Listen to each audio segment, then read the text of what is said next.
지금 언론사에서 시험 보는 그런 장문은 어떤 장르로 이루어졌는가? 우리가 맨 첫 시간에 이거 간단히 언론사 시험의 특성을 이야기하면서 간단히 언급해 드리기도 했지만 다시 한번 말씀을 드리겠습니다.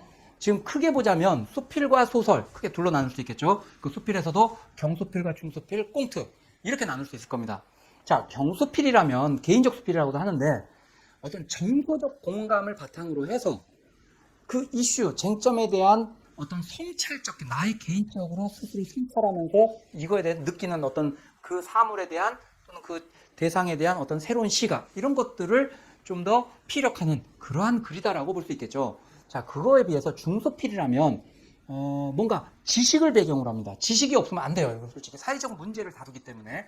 그래서 지식을 배경으로 시사적 쟁점과 관련한 주장, 견해 이런 것들을 표현하는 글이다. 이렇게 생각하시면 될 겁니다. 그래서 경수필과 중수필도 둘 다 기본적으로 수필이지만 약간 이렇게 무게감이나 다루는 주제 자체가 약간씩은 차이가 난다. 이런 것들을 이해하시기 바랍니다.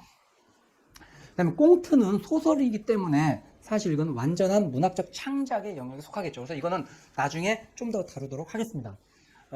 자, 언론사 장문은 기본적으로 어떤 특성이 있는가 생각해보죠. 논술과 달리 논술은 합리적이고 객관적으로 이성적인 설득을 목적으로 하고 그것이 잘 이루어졌을 때 훌륭한 논술 글이라고 이야기합니다. 그런데 그것과 달리 장문은 감성적인 정서에 호소하는 것이 기본이다 이렇게 되어 있습니다. 그러니까 상대방의 정서적인 공감을 얻어내야 되는 거죠. 그래서 감성적인 정서적인 글이라는 것이 분명 차이가 나는데 그렇다고 완전히 다르지도 또 않아요. 사실은 어떻게 보면. 왜냐하면 중수필이라고 한다면 예를 들어 대표적으로 언론사 특히 기자나 PD 쪽이나 이렇게 방송에서 하는 요구하는 논술이라는 건 중수필이 사실 많은데 중수필이라면 사회적인 이슈에 대해서 사회적 메시지를 담아야 되잖아요. 그러다 보니까 좀 더 이건 뭔가 그 주제에 대한 지식도 요구되고 있고 그러다 보니까 이거는 시사적 맥락도 있어야 되고 사회적 메시지도 함축하고 있어야 돼요. 그러니까 이런 부분은 어떻게 보면 논술과 크게 다르지 않다라고 볼 수 있는 면도 존재한다는 거죠.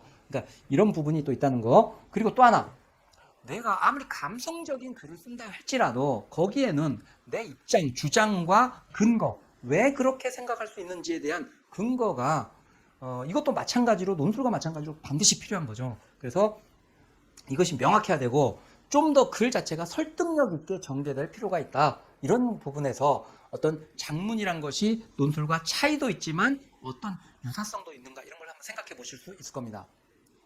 이제 본격적으로 수필 글쓰기로 한번 들어가 보죠. 자, 수필에 대해서 한번 차근차근 따져보겠습니다. 수필이란 것은 형식적으로는 형식적, 내용적 두 측면으로 살펴보자면 형식적으로는 자유로운 글이다 일반적으로 이렇게 이야기합니다. 훅 가는 대로 쓰는 글, 뭐 이런 얘기도 하죠. 근데 그 얘기는 좀 더 자세히 한번 살펴보고 형식적으로 굉장히 좀 자유롭게 누구나 쓸 수 있는 글 이렇게 알려져 있고 내용적으로는 이건 정서적인 글이다 이렇게 생각할 수 있습니다. 그러니까 이성적이고 이런 것보다도 정서적인 글이다 이렇게 흔히 수필을 이야기를 합니다. 자, 그럼 그 얘기가 무슨 말이냐? 독자의 정서에 호소해서 정서적 만족감을 제공하는 것이 수필이라는 글에는 1차적인 목적이라는 겁니다. 그래서 이 부분을 벗어난다면 그거는 수필이라고 보기가 어려워지는 거죠. 그러니까 중수필도 이건 해당되는 얘기입니다. 그래서 뭔가 논리에 호소하는 수필, 그러니까 뭔가 논리적으로 우리 사회가 어때야 돼라고 이런 얘기를 하더라도 그거를 어떻게 돼? 논리를 좀 정서화하여서 좀 그렇게 표현해 주라는 얘기죠. 그러니까 이런 부분이 처음에는 익숙지 않고 좀 생경하게 와닿을 수도 있어요. 근데 그걸 한 몇 번만 해보신다면 여러분도 아, 이걸 이렇게 쓰라는 얘기구나 알고 조금은 감이 오고 빨리 어떤 건 습득하실 수 있을 거라고 저는 봅니다. 자, 그래서 이런 게 수필인데 그러면 좋은 수필, 잘 쓴 수필은 뭐냐 하고 우리가 보통 정의를 내리자면 이렇게 말할 수 있을 것 같아요. 평범한 독자들에게 친근한 소재를 겸손한 태도로 정확하고 정서적인 언어를 통해서 겉으로 티가 나지 않지만 잘 짜여진 구성으로 써내려간 글이다 이렇게 이야기를 할 수 있을 것 같습니다. 이걸 하나씩 따져보죠. 평범한 독자들에게, 그러니까 수필의 대상은 전문가 집단이 아니에요. 일반 대중이나 이런 사람들, 일반적인 사람들에게, 그러니까 이렇다면 뭐예요? 글 자체가 좀 평이하고 이해하기 쉽게 좀 쓰라는 거죠. 좀 전문적이고 논술은 조금 더 어려운 용어들이 많이 들어간다면 그런 것들도 최대한 풀어내줘라 이런 얘기로 생각하시면 될 거예요. 그 다음에 친근한 소재, 그러니까 보통 경서필 같은 경우 특히 대표적으로 그렇죠. 그러니까 우리 일상에서 주변에서 접하는 다양한 그런 소재들, 그러니까 또 중수필에도 사회적 현상이라 할지라도 누구나 쉽게 접근하고 이해할 수 있는 그런 친근한 소재들이다, 이렇게 이해를 하시면 될 것 같아요. 그래서 그런 소재를 주로 다루게 되고, 겸손한 태도로 자기 얘기를 보통 수필에서는 써내려갑니다. 그러다 보니까 내가 어떤 일을 겪었다라는 얘기를 쓰는데, 그게 조금만 잘못하면 뭐가 되냐면 자기 자랑하듯이 돼버려요. 그런데 내 자랑하듯이 그렇게 글을 쓰면 독자들 입장에서 그냥 예민하게 캐치해냅니다, 실제로. 그래서 너무 자기 자랑만 하는 것 같다, 그럴 때는 이거는 신뢰하지 않죠, 더 이상. 그거에 대해서 이 사람 뭐야? 라고 오히려 그거에 대해서 부정적으로 그 글에 대한 접근 자체가 정서적인 호감을 갖는 게 아니라 거부감이 생겨버리는 거죠. 그러면 그게 정서적으로 유대감이나 공감을 얻는다는 건 거의 힘들어지는 거죠. 반감을 갖는데. 그러니까 겸손한 태도로 글을 쓰라는 거. 이것도 한번 생각을 해보시기 바랍니다. 그 다음에 정확하고 정서적인 언어를 통해서, 당연히 여기서 뭐 당연히 그래야 되지만 여러분이 좀 더 생각할 게, 문학의 영역에 속하기 때문에 문학이란 것은 결국은 글을 가지고 이루어지는 거잖아요. 그러니까 여러분이 언어에 대해서 조금 더 세심하게 신경 쓰시라는 얘기예요. 그래서 단어 하나하나, 문장 하나하나를 조금 더 정확하고, 또 그 똑같은 말도 그냥 거칠게 내가 일상적으로 쓰는 언어를 쓴다기보다도 조금은 정서적인 단어들, 그러니까 정서적으로 공감할 수 있는, 뭔가 똑같은 말도 너무 딱딱하거나 너무 어렵거나 뭐 약간 거칠거나 이런 것보다는 정서적으로 쉽게 공감하고 호감이 갈 수 있는 그런 단어들 선택이나 이런 것들도 조금은 더 신경 써 주시란 얘기죠.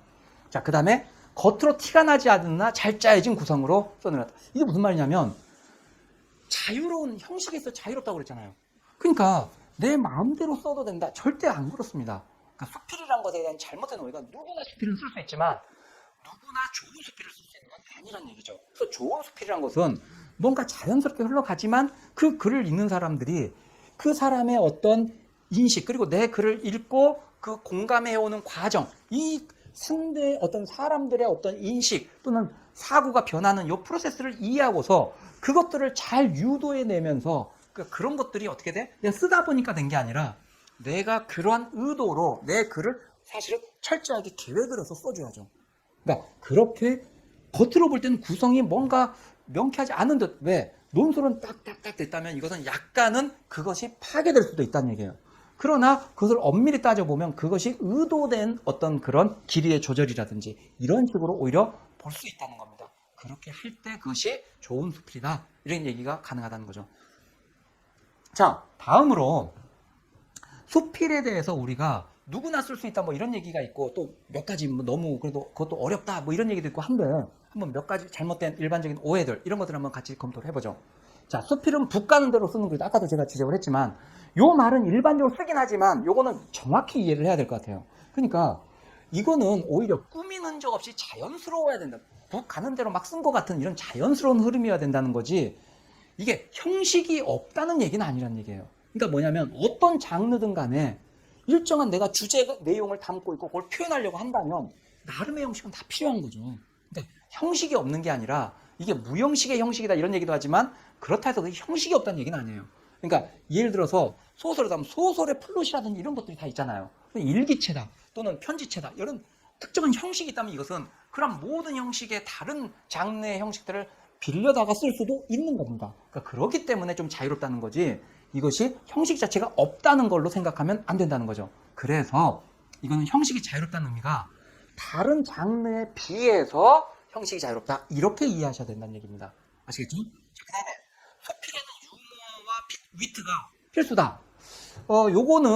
요것도 그러니까 유머나 위트가 들어가야 된다라고 보통 이야기를 해요. 그건 맞습니다. 그러면 더 좋은 글이에요.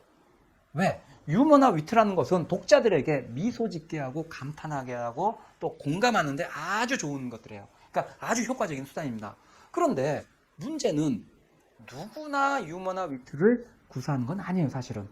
그러니까 글솜씨가 여기서는 또 필력이라는 게 또 따라줘야 되는데, 실제로 유머나 위트를 내가 구사하고는 싶은데 그런 능력이 안 되는 사람들도 많아요, 솔직히. 근데 그런 사람한테 유머 위트 빠졌으면 너는 수필 쓰지 마, 이거는 말이 안 되는 소리죠. 그건 아니고, 그러니까 수필에서 이런 게 들어가면 금상첨화다, 이렇게 이야기되는 거지, 이게 없다고 이게 나쁜 수필이다, 이거는 절대 아닙니다. 그래서 여기에 대한 너무 큰 부담은 갖지 않기 바랍니다. 물론 여러분이 유머나 위트를 거기다 가미하려고 시도하고 노력하는 건 반드시 필요하다고 말씀을 드리겠습니다. 다음으로 수필은 사실의 기록이고 허구의 개입은 안 된다. 즉 뭐냐면 수필을 쓸 때 내 체험을 바탕으로 쓰는데 거기서 그 내 체험이라고 했던 게 실제 내가 외국에 나가보지도 않고 내가 언제 갔었는데 이렇게 쓰면 이것은 수필이 아니다. 뭐 이런 얘기를 하는 사람도 있다는 거죠. 근데 이건 좀 논란이 돼요, 사실은.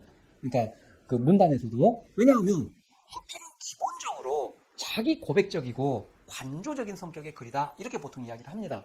그러니까 자기 체험을 바탕으로 뭔가 그걸 제시해 주면서 공감을 얻으려는 수필, 이게 실제 대다수고 우리나라는 이게 지배적이에요. 거의 압도적이죠. 그런데 외국이나 이런 데서는 보통 어떻게 보냐면 수필도 문학의 한 분야잖아요. 그러다 보니까 허구가 들어가는 것들도 당연히 괜찮다라고 보는 입장도 실제로 상당히 강하게 존재하고 있다는 겁니다. 그러니까 이 얘기를 굳이 하는 이유는 뭐냐면 간혹 여러분들이 글을 쓸 때 저는 어떤 소재가 주어졌을 때, 표제어가 주어졌을 때 이런 경험이 없는데 제가 어떻게 써요? 이런 경우들이 있어요. 근데 이거는 아예 없진 않습니다, 여러분들이. 뭔가 연관된 경험을 찾을 수 있거든요. 근데 그거를 그냥 있는 그대로 덤덤하게 그냥 써내려요. 극적 효과가 없잖아요. 그러니까 그런 것들에서 여러분들이 약간의 허구, 그러니까 뭔가 그 얘기를 좀 더 설득력 있게 만들어주기 위한 그것을 약간의 포장을 하는 건 저는 가능하다고 봅니다. 그렇게 안 하고 뭐 어제 집에 갔어요, 밥 먹었어요, 그냥 잤어요 이렇게만 써버리면 그건 너무 일상적이고 너무 뭐 뻔한 얘기, 사람들에게 뭐 공감을 얻어내기가 별로 어렵죠. 그러니까 이럴 때 약간 거기다가 극적인 이야기들을 약간 담아낸다든지 이런 것들로 여러분들이 조금은 생각해 보실 수도 있다는 얘기입니다. 자, 이런 거 말고 이제 그 다음으로 넘어갈게.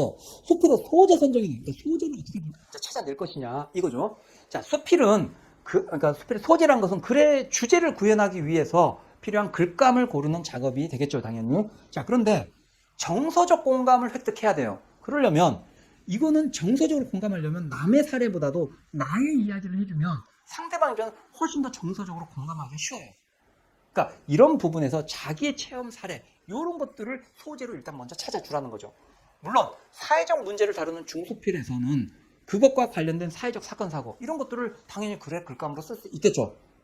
그러니까 도저히, 그리고 특히 내 경험이 그것과 관련된 게 아무것도 없다 이렇게 생각될 때는 사회적 사건 사고를 가지고서 시작을 해야죠. 뭐 어쩔 수 없죠, 그때는. 근데 이제 그 글을, 그런 사건 사고를 쓰되 그것과 나를 뭔가 좀 연결시키면서 나의 이야기 또는 나의 사건과 사건화 시키는 거, 이런 것들은 여러분이 조금 더 생각을 해보시라는 거죠. 자, 그래서 소재를 지금 이야기를 했는데 이걸 다시 한번 비교를 한번 해보죠. 논술을 쓸 때는 객관성이나 공정성 이걸 추구해요. 그러다 보니까 이걸 위해서 주관적 사례를 다 배제합니다. 나는 어땠다 이런 거 다 빼잖아요. 그런데 수필에서는 정서적 공감을 얻어야 되거든요. 그러다 보니까 개인적이고 주관적인 체험, 사례 이런 것들을 적극적으로 활용한다는 게 논술과 수필의 큰 차이라고 보시면 될 것 같습니다. 여러분의 구독과 좋아요는 제가 영상을 제작하는 데 큰 힘이 됩니다.